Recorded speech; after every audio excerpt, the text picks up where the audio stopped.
Who gon' take it there? Who gon' take it there? Who gon' take it there? Who gon' take it there? Electricity, electricity, electricity, electricity. You know what's in the air. You know what's in the air. You know what's in the air. You know what's in the air. It's possibility. It's possibility. It's possibility. It's possibility. All right, so Candace Owens has responded to Ben Shapiro. I figured this would happen. I covered yesterday that Ben Shapiro, at the first day of the Turning Point USA event, the first one since Charlie Kirk's death, he took the opportunity to excoriate, I'm not sure. I always heard it as excoriate. Fellow commentators like Tucker Carlson and Candace Owens for insinuating that Charlie Kirk's death was some kind of conspiracy, that Israel was involved, blah, blah, blah. Making a very detailed case against Candace Owens' style of conspiracy theorizing, a case which I completely agree with, but also is just completely falling on deaf ears. I mean, this is what the conservative movement is at this point, and he knows that.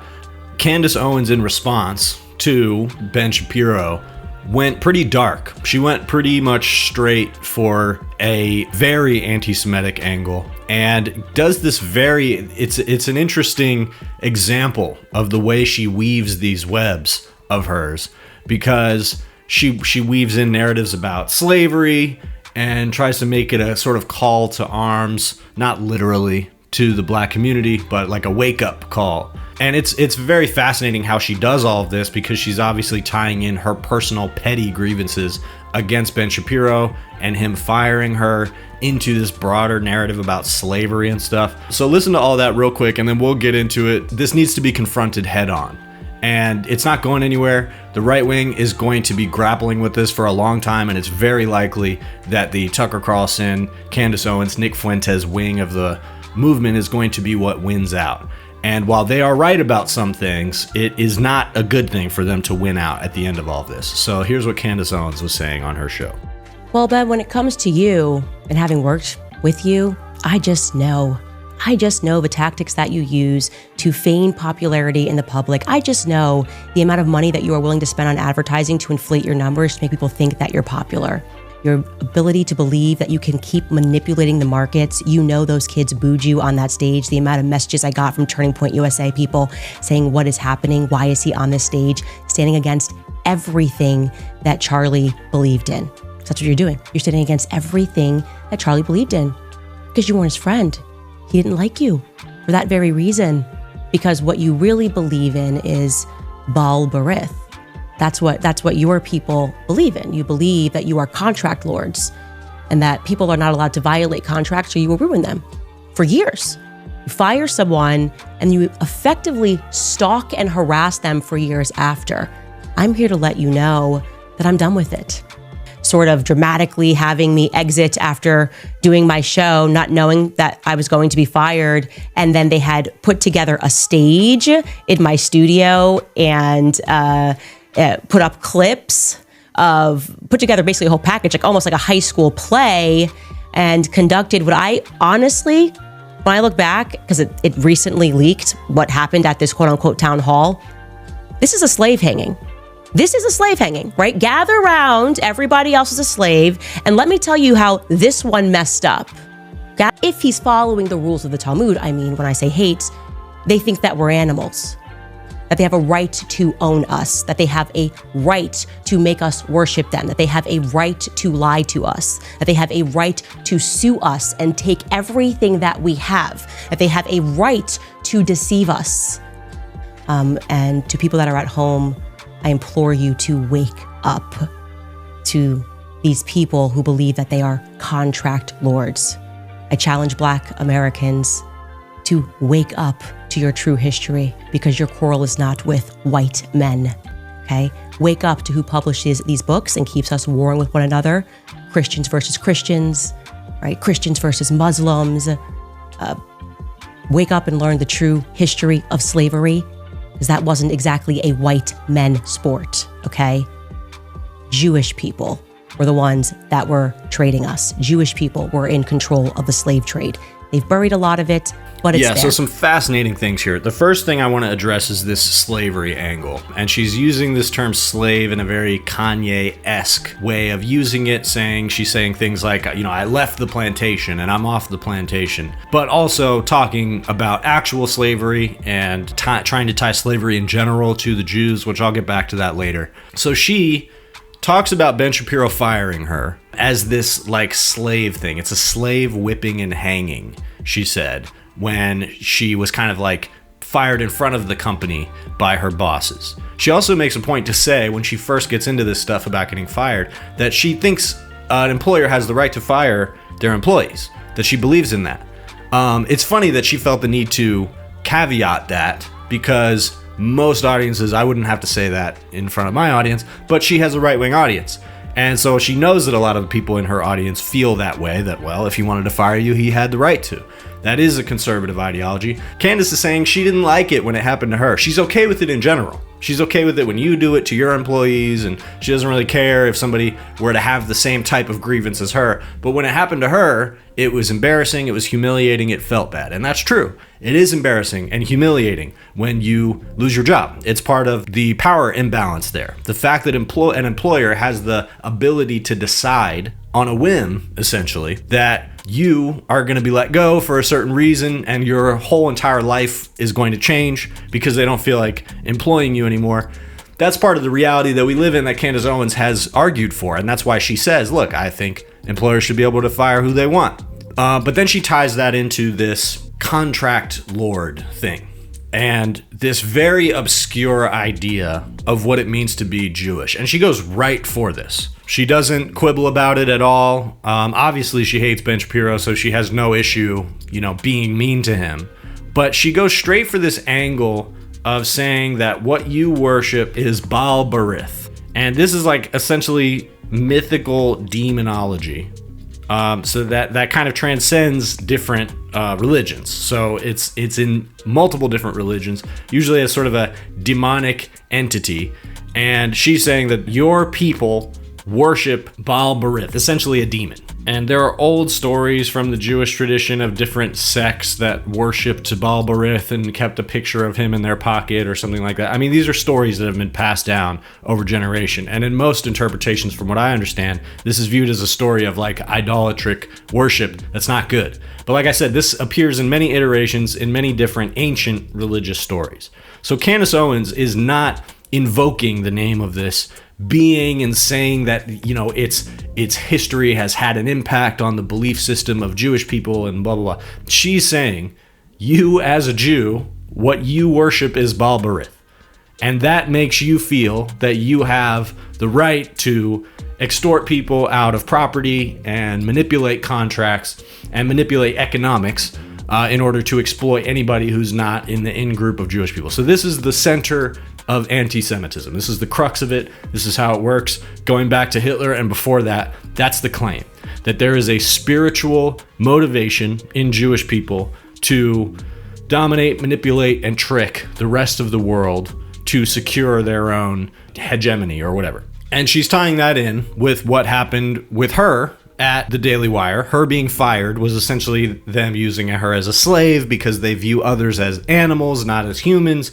And then says she implores the black community to wake up to the fact that Jewish people were really the ones who were behind slavery. Jewish people were the ones who were doing that. This is often repeated. It's not true. There's no basis for this at all. It seems like it originally came from some Nation of Islam type stuff.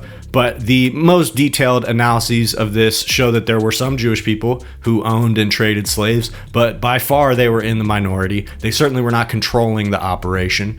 And most of the people buying and selling slaves were exactly who they're said to be. White people who went on to be generationally wealthy in America. And if you think that Jewish people were established as generationally wealthy in America from its inception, you are very confused about the history of Jewish people. And yes, in various countries, they have become ingrained in various financial institutions and industries, mostly because they were forced to, because they were sequestered into certain industries throughout history in almost every country, including America. And so by doing things like pooling their resources and helping one another, they did establish generational wealth. And you could point to certain practices within the capital game that are exploitative, whether it's in employment or the way people are sued or whatever. The problem is that when you tie that explicitly to Jewish people, you're entirely missing the point. And the Candace Owenses of the world, the Tucker Carlsons of the world, certainly Nick Fuentes, although Nick Fuentes is much smarter than anybody else about it. Their job is to direct your attention towards Jewish people so that you will not notice the fact that the entire game, the entire capitalist game throughout the world is set up for that type of exploitation. It actually does not matter who's doing the exploiting. And if you really get curious about things and you really look into it beyond like graphics that are being showed on Elon Musk's Twitter, what you'll find is that there are Jewish people amongst the world's elites who are pulling the levers of power, but they're not in the majority. And actually the majority currently and historically is white people, because white is a made up grouping of people. It's essentially just anybody from Europe who has fair skin. And that was made up as a designation so that people from Europe could more easily conquer the world with combined and collaborated resources. And so when Candace Owens says, your beef is not with the white men who enslaved you, your beef is with Jewish people, recognize the irony in that. She's telling you that there's a secretive group of people that their job is to distract you and tell you the wrong thing about who's responsible for slavery. Meanwhile, she's going out on her platform and she is giving you faulty information. She doesn't even feel the need to gesture at actual information when she says this. She cites other pieces of information throughout her videos. She doesn't even address this at all. She just gestures at it because she wants you to be responsible for what you look up and find. It's not something she told you. It's not something she said. It's something you found on your own. She said it's there. They tried to cover it up. It's there. So that's validating any shred of misinformation that you might find somewhere on the internet, overlooking the fact that the actual information, the rigorous information that is on file documenting all of these things does in fact implicate some Jewish people and mostly white people, and that is how we've arrived at the historical narrative that we are at. And it is purely the impulse to believe that someone is lying to you at some part of the process that encourages people to believe that somebody like Candace Owens could be the one who's telling you the truth. And I'm not saying there aren't liars in the world of history and science, but guess what? The way those fields work is designed to select for truth. The way Candace Owens' world works is not designed to select for truth. Her world selects for who can say the most shocking thing the most convincingly. And that's exactly what she's doing here. She doesn't attack Ben Shapiro on the merits. She's not attacking Israel on the merits. Nothing she says here is about Israeli policy. She starts by saying that she just had some innocuous tweets about how, anybody who is saying genocidal language is a bad person. That should be bad no matter who says it, Palestinian babies, etc. She has made tweets like that, and that's good. And then she says, because I was saying those things, they were saying I was anti-Semitic, and so they fired me. And those are pretty relatable statements. I don't want to be fired for saying those things. I've said the same things. And then immediately, in her response, her rebuke of Ben Shapiro, she goes straight for anti-Semitism. She goes straight for this is what you people believe. Rather than criticizing the economic practice, rather than criticizing the policy of Israel that she's disagreeing with, which she has done, I'm not saying she hasn't. But in this instance, she proved exactly why her quote-unquote criticism of Israel is more tied to anti-Semitism than anything else. And I'll tell you why. Because they are motivated by this concept of spiritual warfare. They believe that we are engaged with a spiritual warfare, whether it's America, the white race, or Christendom, or whatever, is at war with the forces of evil, the devils, the demons, and the devil worshippers and demon worshippers. That's why she's saying this thing about Jewish people and how Ben Shapiro worships some demon. Because in order to construct the worldview that they construct, where Jewish people are the real manipulators, and even though the richest man in the world is a white South African who is rich from money that was exploited out of the ground in Africa and created generational wealth that now rules over all of us, forget about that, because the real most powerful people are the Jews. And those are the important, powerful people. The other powerful people don't matter. Whatever they want to do, however much power they want to have is fine. The problem is Jews, because they don't actually want to substantiate what their critique is, let's say, of Israel. Is it colonialism? Is it capitalism?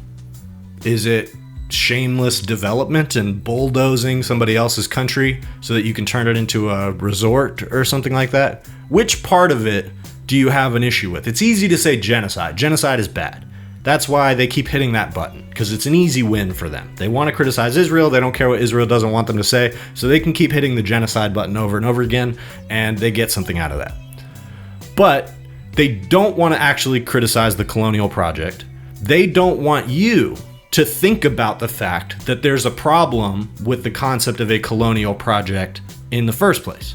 They will argue against you on that when it comes to America all day. They'll denigrate the Native Americans, say they deserve to die, say they all got themselves killed anyway, and manifest destiny, and white men, civilized them and showed them how to have a society. Those are the arguments they'll make when it comes to America. So that's not their issue with Israel. And that applies to Tucker Carlson, Candace Owens, and Nick Fuentes.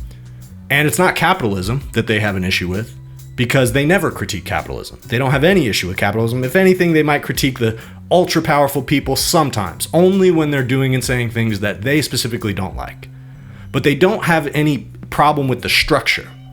And so my point that I'm making here is that this narrative is not going to go away. They're going to keep talking about the Jews. They're going to make it about Israel. There are going to be people who try to defend Israel and say that they're anti-Semitic. So it's very important right now for there to be space where there is criticism of Israel that is not going in this spiritual anti-Semitic direction. We are at a very dangerous point. It's not exaggeration to say that the anti-Semitism that is bubbling up specifically on the right is becoming something that could explode in a very dangerous way. We've seen that happen before, and we're seeing some horrific things happening in America right now. We've seen this prolonged genocide of the Palestinian people, as well as just the general lack of willingness to do anything on the part of the entire world. So that dominated the conversation in terms of bad things happening. But I truly believe that the direction they're going with their rhetoric is a harbinger of something that could get much worse, because the reality is they don't care about Palestinians or black people or anybody else. They don't care. They certainly don't care about immigrants in America. What they care about, and the reason they don't want to criticize these structures of power, capitalism, the colonialism, what they want is to be in control of those structures. They hate the idea that there's a structure of domination and power that they are not the sole utilizers of. And it excites them when they are the sole utilizers of those powers, as Trump is now. But ultimately, they can't criticize and argue against the structure itself, the structure of capitalism, the structure of colonialism, and how the endless pursuit of oil profit is essentially the thing that keeps the entire global population under the boot of capital. Once you start talking about that, now you're putting together a coherent worldview. And that coherent worldview is a meaningful threat to all of the people in power currently. But they can't take you there. They have to protect capital at the same time as they feed the people's hunger and curiosity, genuine curiosity, for what ultimately amounts to bigotry. They're very good at feeding those people the red meat. But now is the time to make as clear as possible what the actual critique of Israel is, what the actual critique of America is, and what the vision is for how to do things better. Because otherwise, they're going to keep trying to take people in this spiritual warfare direction. And there's just nowhere good that we can go from there. We've seen where that goes.